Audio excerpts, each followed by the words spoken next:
Ladies and gentlemen, welcome to another exciting episode of The Real News with a Twist, where we sift through the headlines and bring you the truth with a side of humor.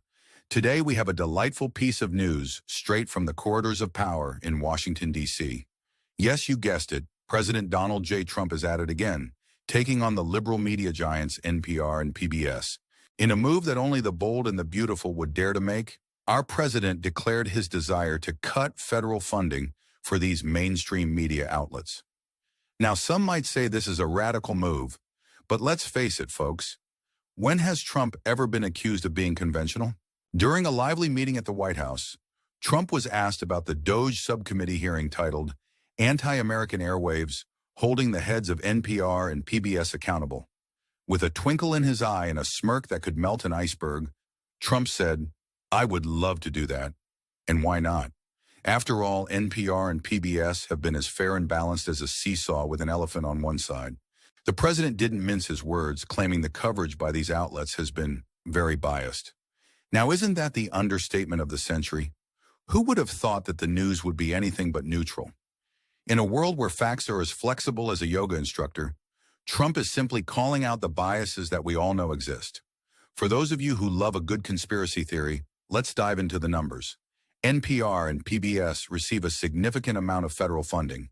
But let's be honest here, with the vast array of media options available today, including the ever-reliable social media platforms and the growing number of independent news channels, like this one, do we really need to bankroll these outlets with taxpayer money?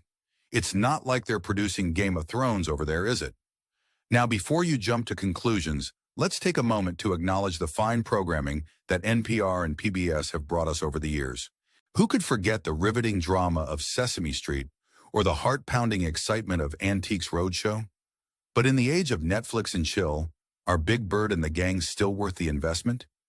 Your tax dollars could be put to much better use, perhaps funding a new wall or two.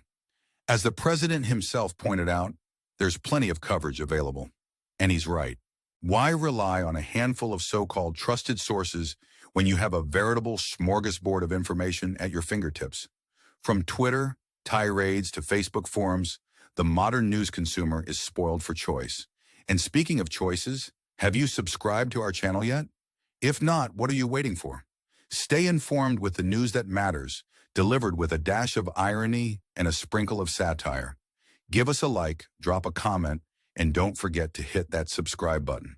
Trust us, it's a better investment than funding biased news outlets. But let's get back to the heart of the matter.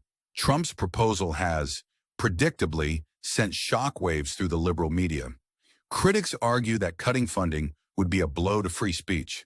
But isn't it ironic that an industry that prides itself on transparency and fairness is so resistant to a little healthy competition? It's almost as if they believe they have a monopoly on the truth. The horror. In the spirit of democracy, let's open the floor to you, our valued viewers. What do you think about President Trump's plan to defund NPR and PBS? Is it a bold step towards media accountability, or is it an attack on free speech? Share your thoughts in the comments below. We're dying to know what you think. In conclusion, as we navigate the murky waters of media bias and political theatrics, remember to keep your wits about you. In the era of fake news and alternative facts, the wise consumer is the one who questions everything, even their own assumptions. And on that note, this is your host signing off, reminding you to stay curious, stay informed, and most importantly, stay skeptical. Until next time, keep laughing and keep questioning.